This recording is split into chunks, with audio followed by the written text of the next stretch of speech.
Selamat siang, Bapak Ibu semuanya.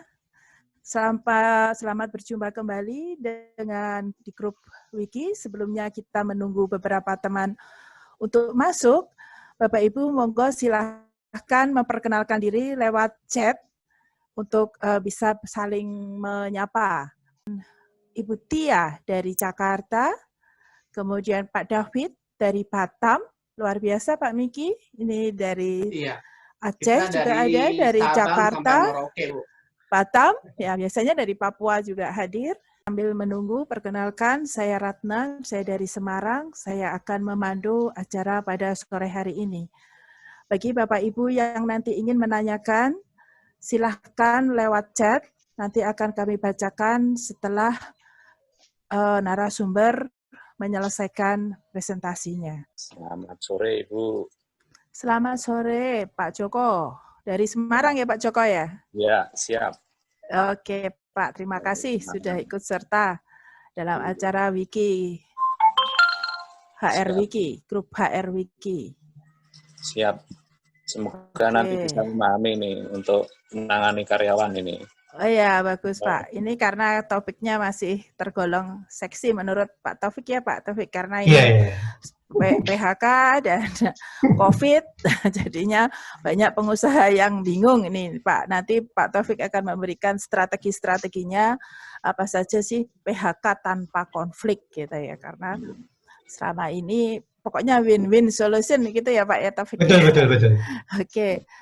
Jadi PHK ini masih merupakan suatu topik, image kita adalah PHK itu masih sesuatu yang menakutkan begitu ya. Nah nanti apalagi di era COVID ini, topik ini semakin menjadi sesuatu hal yang ingin kita tanyakan lebih jauh. Nah ini kita pakarnya nanti kita akan memberikan tip dan triknya dari Pak Taufik Salim.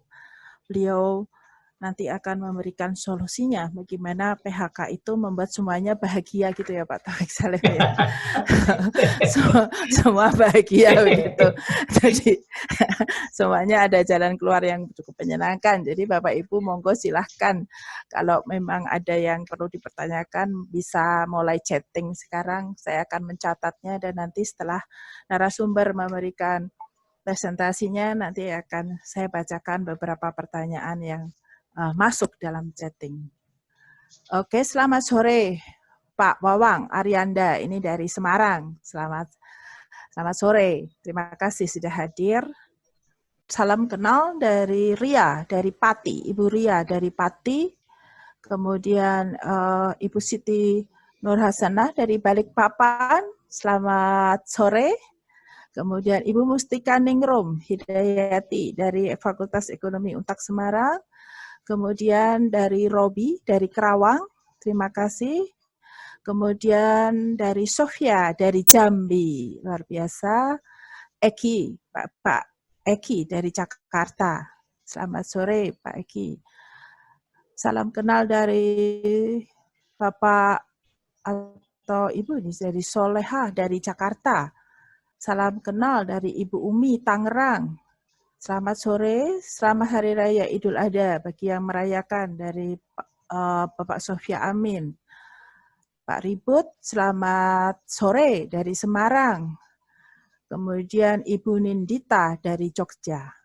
Kemudian dari Batam, Syahis Wendy dari Batam. Selamat sore, Bapak Ibu semuanya. Selamat bergabung di topik sore hari ini, strategi HR dalam menyelesaikan PHK tanpa konflik. Oke Bapak Ibu, sekarang sudah menunjukkan waktu pukul 15:05. Kita mulai saja. Pak Taufik Salim. Iya. Kita mulai, Pak Miki kita mulai Inji. Oke ya. Oke. Selamat siang Bapak Ibu, selamat berjumpa kembali di grup HR Wiki. Assalamualaikum warahmatullahi wabarakatuh. Waalaikumsalam. Salam damai sejahtera untuk kita semua. Om Swastiastu, Namo Buddhaya, salam kebajikan. Pertama-tama marilah kita panjatkan puji syukur kepada Tuhan Yang Maha Esa, berkat karunia dan rahmat-Nya, kita dapat berkumpul secara virtual dalam kondisi sehat, dan terima kasih pada peserta yang telah bergabung pada acara siang hari ini. saat ini menunjukkan peserta sebanyak 67 peserta. Mungkin nanti akan bertambah banyak, karena yang mendaftarkan cukup banyak. Terima kasih juga saya ucapkan kepada Pak Miki yang memberi kesempatan kepada saya untuk sebagai moderator pada topik strategi HR dalam menyelesaikan PHK tanpa konflik. Pada saat saya berbagi pengalaman, pada saat saya melakukan penelitian dengan topik PHK, kata yang pertama diucapkan ketika kita menyebutkan apa sih yang terbersit di benak kita ketika kita mengucapkan kata PHK. Pasti orang akan mengatakan, aduh gimana ya, belum siap nih, jangan sekarang gitu ya. Jadi selalu mengatakan bahwa PHK itu merupakan suatu hal yang menakutkan. Jadi kesimpulannya kata PHK merupakan kata yang kurang nyaman ketika diucapkan, apalagi di era pandemi COVID-19 pada saat ini gitu. Hal ini dikarenakan sebagian orang memahami bahwa PHK itu adalah hanya pemecatan. Tetapi tentu saja hal ini tidaklah benar sepenuhnya. Nanti akan dijelaskan oleh Bapak Taufik Salim apa saja yang dimaksud jenis-jenis PHK dan bagaimana strategi yang dilakukan agar konflik itu tidak terjadi ketika menghadapi PHK. Sebelum narasumber menyampaikan materinya, akan saya bacakan kurikulum vitae dari narasumber kita, Bapak Taufik Hidayat SH. Mungkin tidak bisa seluruhnya Pak Taufik karena luar biasa sekali narasumber kita pada sore hari ini. Saya akan bacakan. Bapak Taufik Hidayat ini lahir di Kebumen dan saat ini bertempat tinggal di Jakarta. Beliau lulus dari Universitas Gadjah Mada Yogyakarta pada tahun 1989. Pengalaman pekerjaan beliau ini luar biasa. Di antaranya adalah sebagai manajer partner di THS Law and Consulting sampai saat ini, sebagai Personal and General Affairs Manager di PT Yanmar Diesel Indonesia, dan PT Honaris Jesi Indonesia. Beberapa training dari dalam dan luar negeri, di antaranya adalah Performance Manager Toolkit, HRD Salim Group Jakarta, Quality Control Management AOTS Osaka Jepang, kemudian pengalaman di bidang organisasi juga cukup banyak. Sekarang beliau di antaranya sebagai Deputy of Chief Apindo, DPK Depok Branch. Kemudian mohon maaf tidak bisa kami bacakan Pak karena banyak prestasi dan pengalaman beliau. Selanjutnya akan kami informasikan penyampaian materi kurang lebih 60 menit, dilanjutkan dengan sesi tanya jawab. Bapak Ibu peserta dapat menuliskan pertanyaan melalui laman chat yang nanti akan kami bacakan. Oke Bapak Ibu, selanjutnya kita masuk pada inti acara sore hari ini, dengan judul Strategi HR dalam menyelesaikan PHK tanpa konflik oleh Bapak Taufik Hidayat, SH.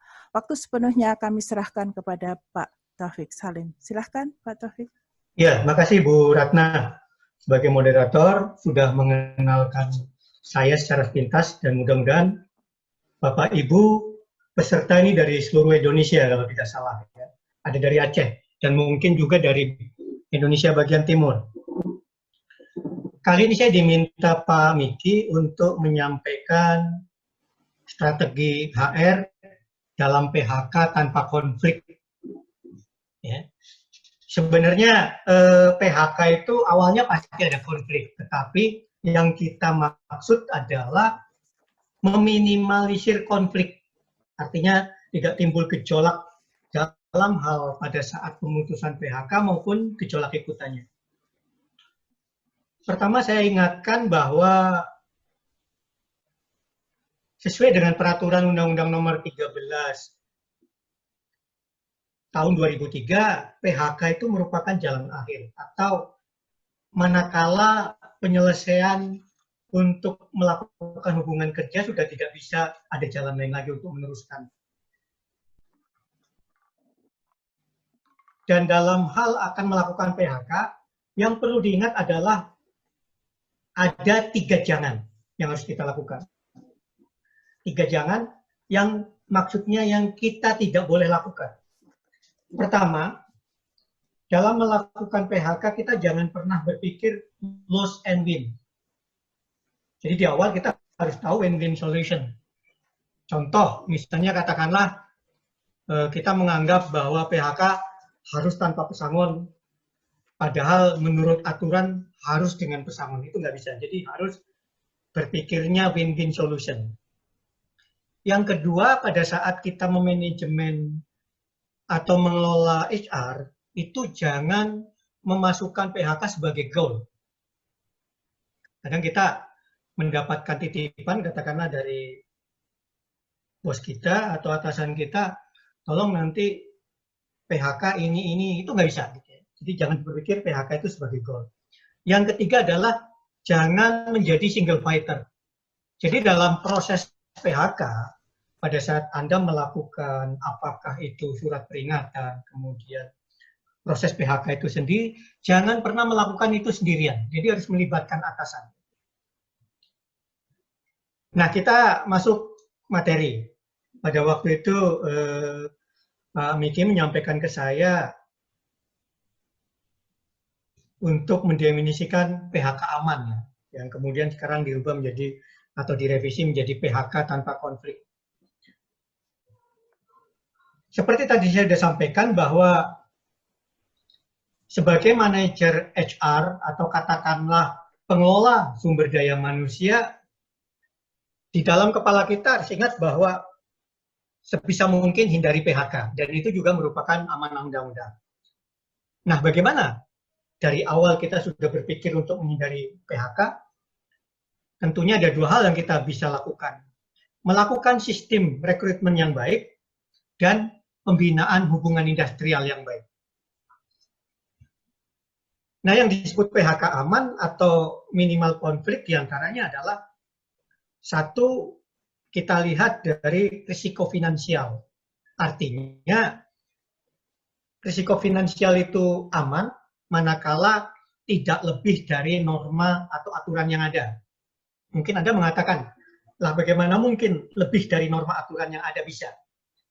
Pada saat kita misalnya berkepanjangan prosesnya ke pengadilan hubungan industrial, kadang terjadi menjadi lebih dari norma, karena di situ dimasukkan dalam upah selama proses.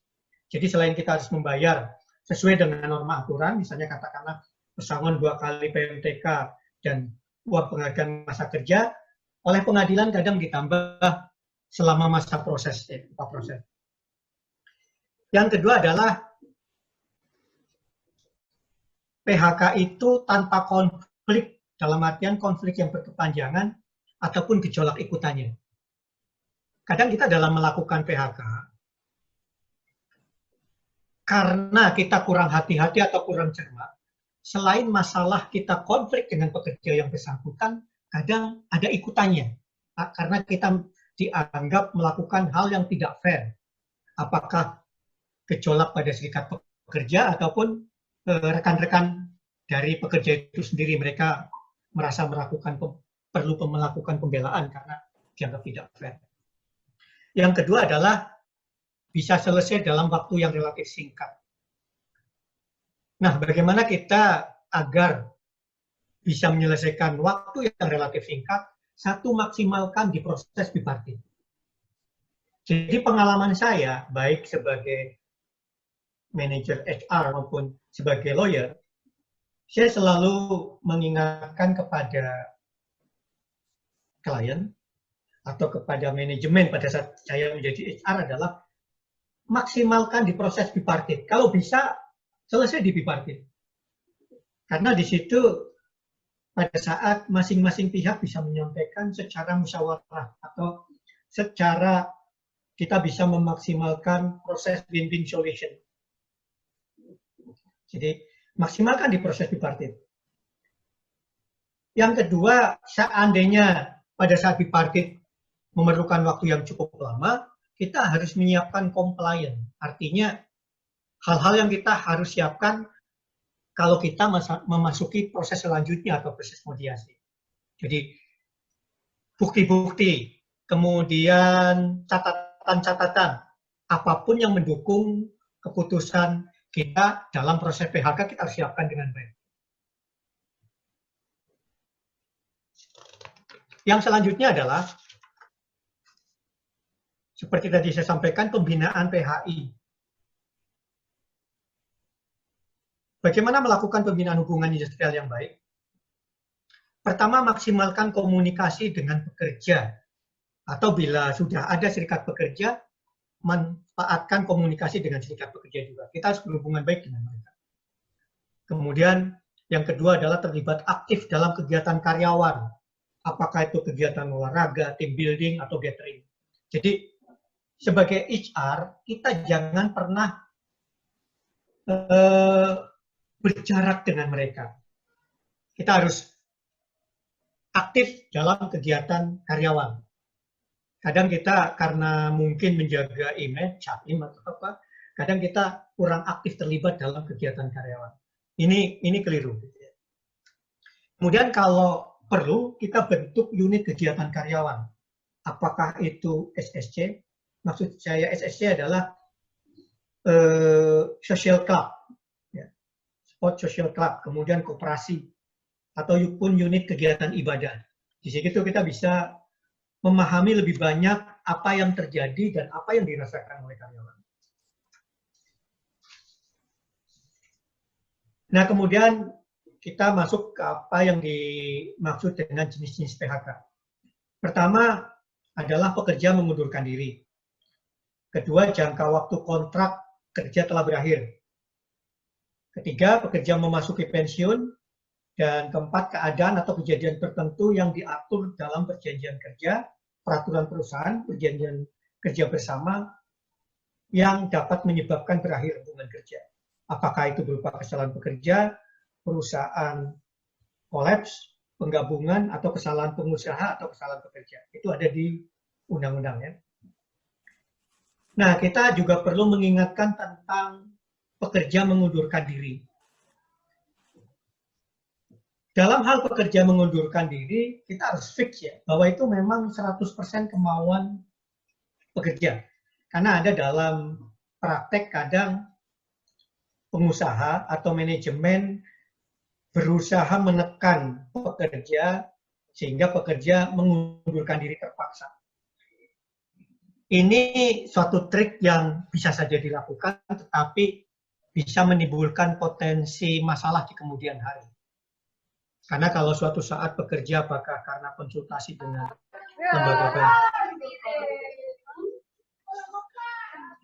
dengan lembaga bantuan hukum atau lawyer, pada saat diproses pengadilan dia bisa menggugat dan bisa membuktikan bahwa dia dalam keadaan ditekan untuk mengundurkan diri, itu PHK-nya bisa menjadi batal dan atau bisa membuat pesangon yang cukup besar. Kemudian jangka waktu kontrak kerja telah berakhir, ini relatif tidak masalah, tetapi harus diingat kontrak atau perjanjian kerja yang sesuai dengan peraturan perundang-undangan. Kemudian pekerja memasuki usia pensiun, ini juga harus dipastikan bahwa ini diatur dalam peraturan perusahaan pada umur berapa. Pada saat usia pensiun dipercepat juga yang bisa dilakukan umur berapa dan bagaimana kondisi. Itu harus diatur, karena konsekuensi tidak diatur, kita harus mengikuti undang-undang tentang usia dana pensiun itu 56, dan terakhir kalau tidak salah tiap tahun akan menambah menjadi ditambah 1 tahun, sekarang 57.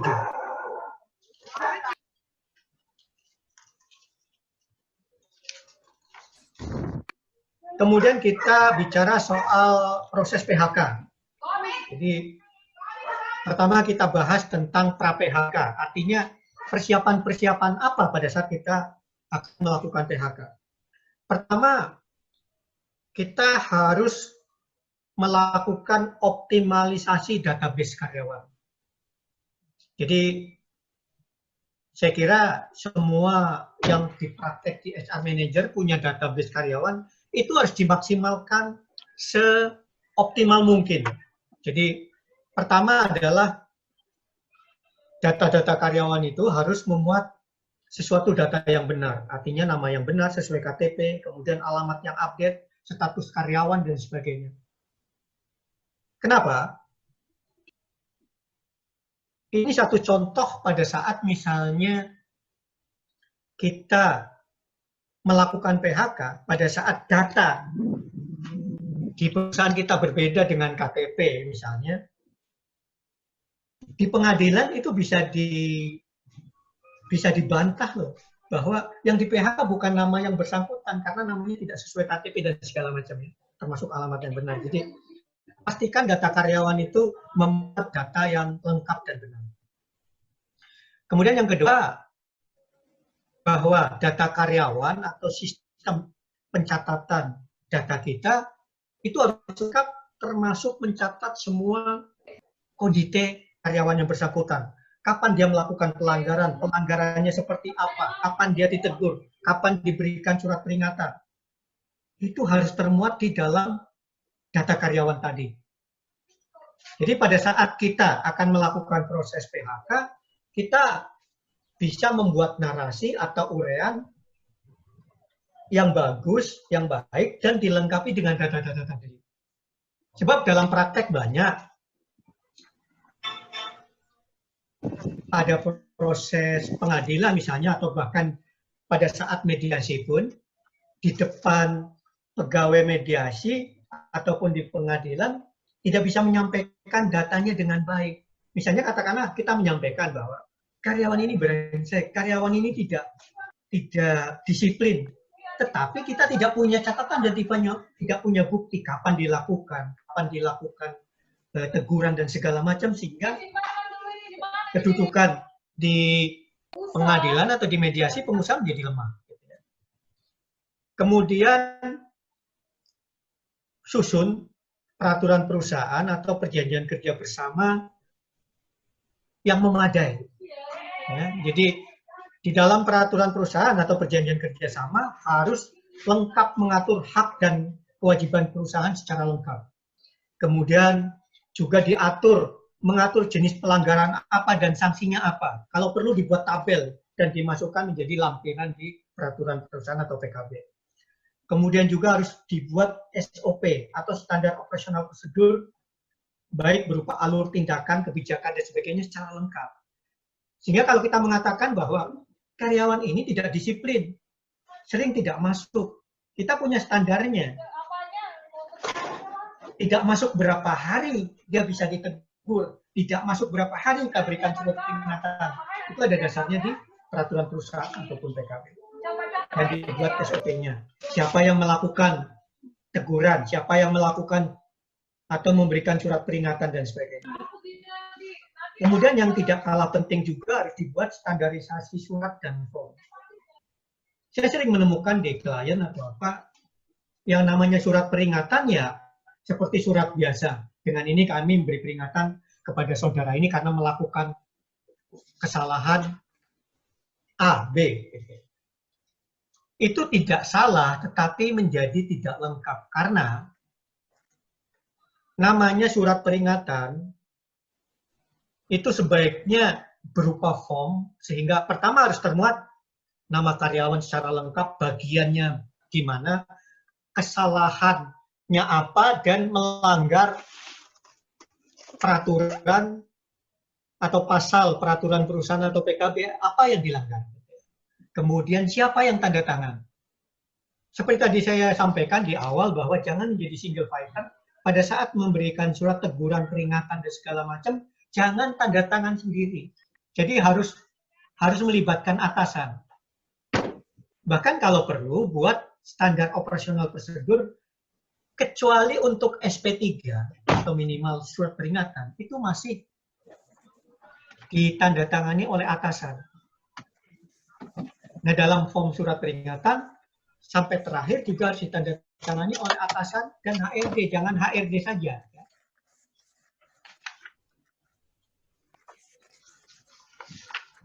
Itu hal-hal yang menurut saya kita harus ingat sebelum melakukan PHK. Kemudian perlu partisipasi pihak lain dalam tahap tindakan. Seperti yang tadi saya sampaikan, harus ada tanda tangan atasan dalam form surat peringatan, sehingga atasan tidak bisa lepas tangan gitu saja. Saya juga dulu pernah mengalami pada saat di awal menjadi HRD gitu ya. Manajer produksi atau bos produksi cuma mengatakan, Dik, ini orang brengsek nih. Ya. Saya maunya orang di PHK. Ya waktu itu karena pengalaman saya minimal, saya lakukan itu aja tanpa memahami betul apakah dan menyelidiki betul latar belakang, apakah memang betul anak itu brengsek. Yang kedua, kondite sebelumnya bagaimana? Apa catatan-catatan kondite pendukungnya, gitu ya. Jadi selalu dalam proses peringatan, teguran dan segala macam harus melibatkan atasan yang bersangkutan. Jadi melibatkan atasan baik dalam memberikan teguran, surat peringatan maupun tindakan lainnya. Dan meskipun namanya teguran itu harus ada catatannya ya. Ditegur tanggal berapa, kemudian kesalahannya apa, dan sebisa mungkin karyawan tersebut tanda tangan. Kemudian kita masuk di dalam tahapan proses PHK. Pertama tadi saya sampaikan bahwa yang paling penting adalah proses bipartit. Dan di dalam Undang-Undang Nomor 2 Tahun 2014 tentang proses PHK pun, tanpa bipartit dan tanpa mediasi, itu tidak mungkin kita memasuki tahap selanjutnya. Jadi harus ada bipartit dan maksimalkan proses bipartit. Jadi bipartit itu merupakan proses musyawarah antara pengusaha dan pekerja. Kita harus maksimalkan di situ. Jadi kita bisa sampaikan secara baik kenapa harus dilakukan PHK, kesalahan pekerja apa, keadaan perusahaan itu seperti apa. Disinilah kita memerlukan ilmu negosiasi yang baik. Ya. Dan disinilah kita menyampaikan secara masih soft approach. Nah ini yang kadang sering keliru, jadi saya ingatkan jangan di proses bipartit kita sudah ngotot-ngototan, keliru itu. Jadi, di bipartit itu proses musyawarah. Jadi belum perlu ngotot dan targetnya adalah kita mencari jalan keluar terbaik. Kemudian kalau memang pekerja kalau sudah ada serikat pekerja, pekerja sebaiknya didampingi serikat pekerja. Ini untuk menghindari kekeliruan proses maupun klaim dari serikat pekerja bahwa pengusaha melakukan PHK tanpa memberikan informasi ke mereka dan tidak kooperatif dengan mereka. Di dalam proses bipartit, pengusaha pada umumnya diwakili oleh manajer HRD. Memang di dalam praktek hampir selalu manajer HRD, tapi menurut saya ini perlu hati-hati. Jadi sebenarnya kalau menurut peraturan perundangan, yang bisa mewakili perusahaan baik ke dalam maupun keluar adalah direksi. Sehingga pada saat kita melakukan bipartit dan kita kira-kira akan kemungkinan melakukan sampai proses PHK, pada saat kita menjadi wakil bipartit, kalau kita sebagai manajer HRD, usahakan kita minta surat kuasa dari direksi. Sehingga tidak menjadi lemah pada saat di pengadilan bahwa pada saat proses bipartit itu minimal dipertanyakan bahwa kapasitas manajer HRD dianggap katakanlah misalnya tidak memenuhi syarat atau kapasitas.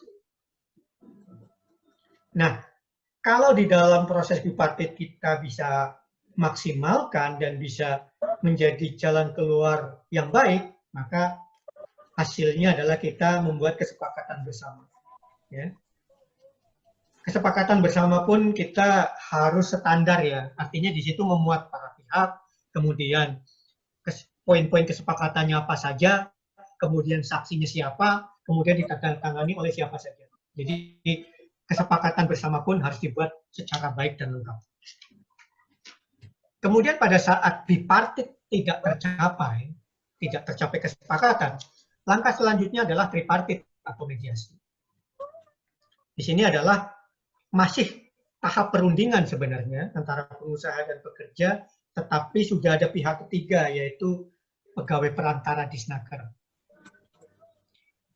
Nah, pada saat tahap mediasi ini kita sudah siap dengan seperti yang tadi saya sampaikan di awal ya, siap dengan data, siap dengan narasi yang baik atau urean kenapa kita harus melakukan PHK, alasannya apa, pekerja melakukan kesalahan apa, kondisinya bagaimana. itu kita harus sudah mulai lengkap pada saat mediasi. Yang kemudian bukti-bukti dokumen. Berapa kali kita melakukan teguran. Ini kalau berupa kesalahan pekerja.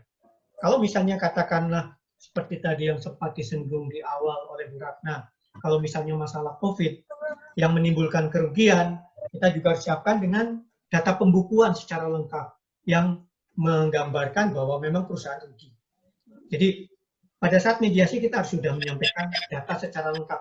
Dan ini yang paling penting, data pendukung dan narasi yang baik.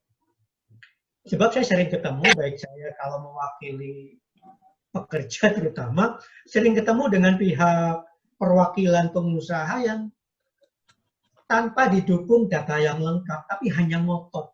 Ini keliru gitu ya. Jadi di tahap mediasi pun pihak pengusaha itu belum waktunya untuk ngotot gitu ya. Belum waktunya untuk bersikap keras. Karena ini masih harus dicari juga jalan keluar terbaik, masih merupakan musyawarah sebenarnya. Jadi saya ada di dalam pengalaman saya gitu, belum apa-apa. Pegawai perantara, Pak Disnaker, kita harus melakukan PHK. Ini orang brengsek. Dia menunjuk karena kebetulan karyawannya juga ikut gitu. Nah pada saat kita tanyakan pernah dikasih surat peringatan nggak? Datanya ada nggak? Nggak ada gitu. Jadi ini akan terlihat oleh pegawai mediator bahwa kesiapan atau sikap pengusaha menjadi negatif di mata pegawai perantara. Dan pada tahap ini masing-masing pihak harus menyampaikan kronologis peristiwanya ya. Jadi seperti saya sampaikan uraiannya harus lengkap dan didukung oleh data yang lengkap.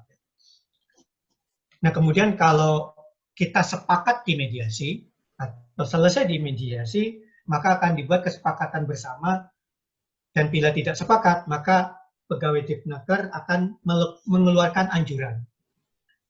Anjuran itu artinya pendapat dari pegawai Dinas Tenaga Kerja dan apa yang menurut pegawai perantara itu harus dilakukan, apakah harus dilakukan pesangon atau katakanlah pekerja harus dipekerjakan kembali dan segala macam.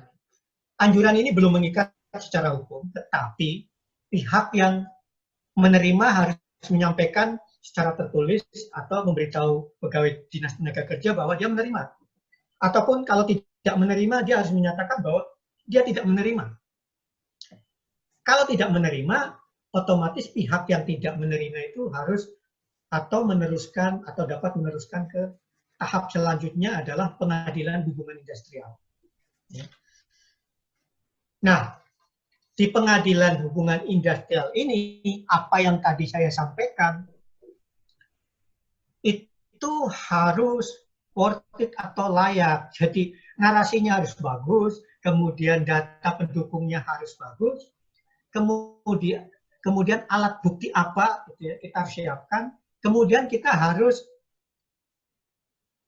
siapkan juga saksi-saksi yang memadai, karena di pengadilan nanti ada proses gugatan atau jawaban gugatan, ada proses penyampaian alat bukti dan menghadapkan saksi-saksi. Ini harus memadai, sebab kita pernah mengalami misalnya katakanlah saksinya tidak memadai. Jadi satu saksi itu ternyata tidak tahu persis tentang kejadian PHK tersebut. Jadi pada saat ditanya oleh hakim maupun oleh pihak lawan, banyak bilang saya tidak ingat dan saya tidak tahu. Ini jangan sampai gitu.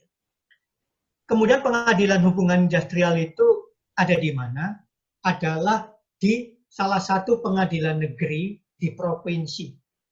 Jadi misalnya katakanlah di Jakarta itu di pengadilan negeri Jakarta Pusat.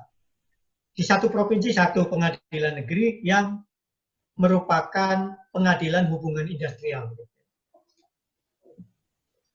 Dan ini merupakan tingkat pertama.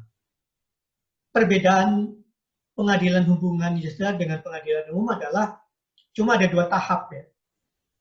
Kalau untuk persidangan PHK. Jadi pengadilan tingkat pertama kemudian langsung kasasi.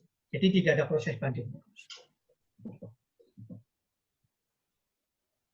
Nah, tentu saja target pihak yang beracara di pengadilan pasti harus menang di tingkat pertama lah. Jadi tidak usah sampai kasasi. Jadi satu syaratnya adalah narasi yang baik. Jadi kalau kita tergugat, kita harus membuat jawaban yang baik. Kalau kita menggugat, gugatannya itu juga merupakan harus menggunakan narasi dan uraian yang baik.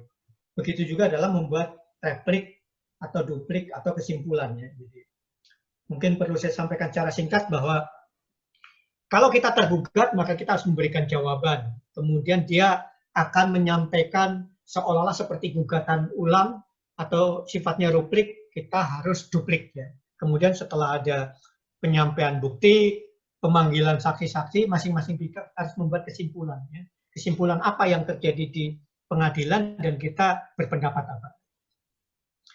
Yang kedua adalah alat-alat bukti dan saksi yang memadai. Seperti kita sampaikan, kalau kita ingin menyampaikan di depan pengadilan bahwa karyawan ini memang layak di PHK karena punya salah, kita harus punya alat bukti yang lengkap. Surat peringatan, surat teguran. Ya. Di muka tadi saya sampaikan datanya harus lengkap dan termasuk alamat. Jadi gini, salah satu contoh konkret adalah kita pernah ada kasus gitu kan, bahwa seorang pekerja di PHK karena tidak masuk 5 hari berturut-turut dianggap mengundurkan diri.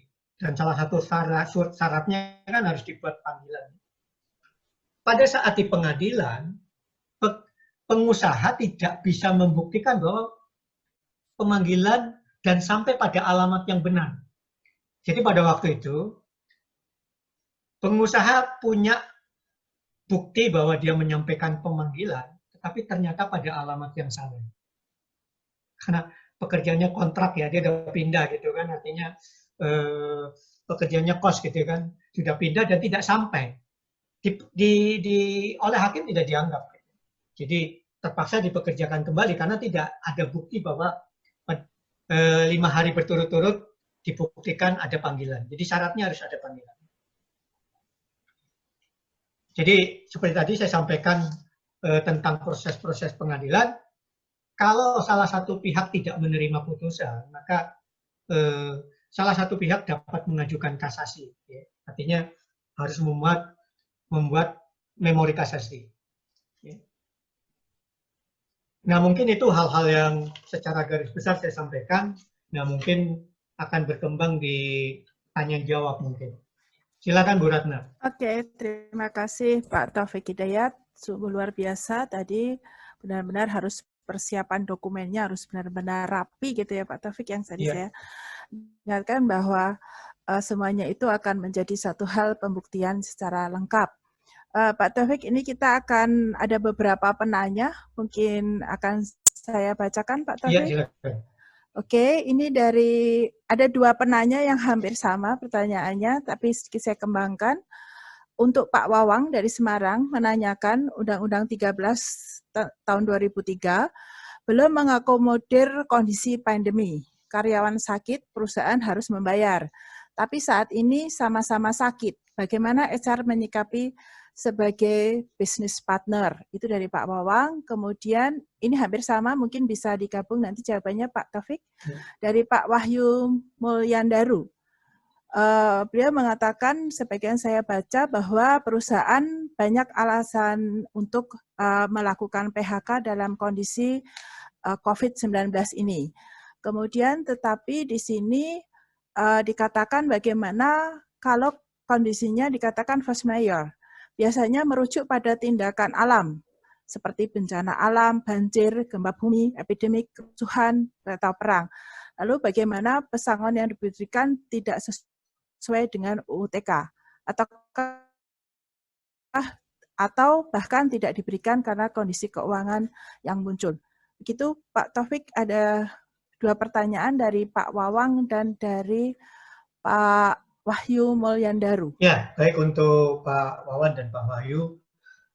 Apakah undang-undang atau dianggap Undang-Undang Nomor 13 tahun 2003 belum mengakomodir tentang pandemi? Jadi ini memang di dalam praktek banyak perdebatannya. Apakah pandemi COVID-19 ini sudah bisa dimasukkan di dalam konteks force majeure, keadaan memaksa, atau belum? Tetapi mayoritas yang saya tahu sejauh saya tahu, ini sudah bisa dimasukkan. Karena salah satu faktor atau aspek force majeure itu adalah keadaan yang di luar kendali. Jadi keadaan di luar kendali atau tidak bisa kita atur gitu, itu keadaan yang tidak bisa di luar kekuasaan manusia biasa. Ya, itu sudah bisa masuk di dalam force majeure. Cuma kalau dikatakan Undang-Undang Nomor 13 tahun 2003 belum mengadopsi keadaan pandemi, kalau dilihat dari pesangon betul, karena di Undang-Undang Nomor 13 itu masih dianggap sebagai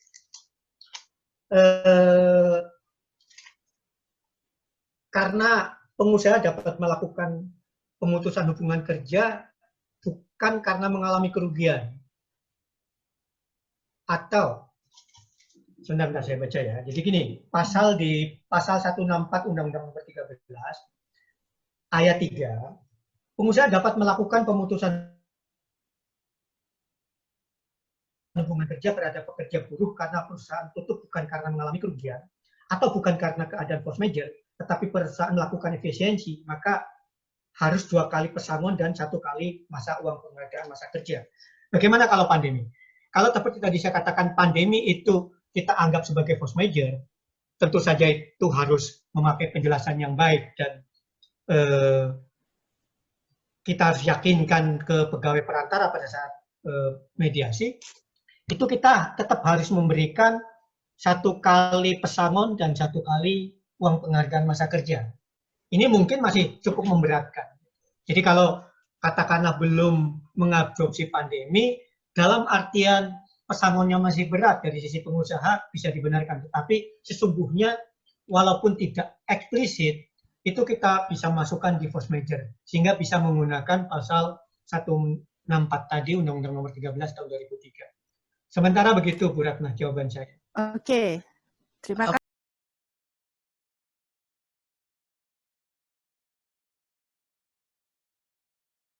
Gantung pertanyaan Bu Malwita ya, kasasi Ya. berapa lama? Ya. Boleh saya jawab Bu? Monggo silakan Pak. Putusan kasasi itu seperti tadi saya sampaikan di Mahkamah Agung ya, dalam praktek itu bisa sampai 6 bulan, tergantung kasusnya. Walaupun di dalam Undang-Undang Nomor 2 tahun 2014 ada batas waktu kan, di pengadilan pertama 51 hari kerja sudah selesai, dalam praktek pun bisa 3 bulan. Begitupun di kasasi itu bisa 3 bulan, bisa 6 bulan, bahkan lebih kadang-kadang, tergantung kompleksitas kasusnya. Itu jawaban tambahan saya untuk Bu Marulita Silalahi ya. Iya. Oke, terima kasih Pak. Itu jawaban tambahan untuk Bu Marulita Silalahi. Semoga dapat lebih bisa dipahami lagi secara jelas, sudah dijelaskan oleh Pak Taufik. Kemudian ada lagi beberapa pertanyaan. Ini mungkin banyak yang curhat Pak di Pak Taufik di sini. Ada curhat yang mungkin dialami oleh selama bekerja selama pandemi COVID ya. Apa yang harus kita lakukan jika ada karyawan komplain karena pesangon yang diberikan oleh perusahaan tidak sesuai dengan perhitungan dari Depnaker? Itu dari Pak Andi Krisna.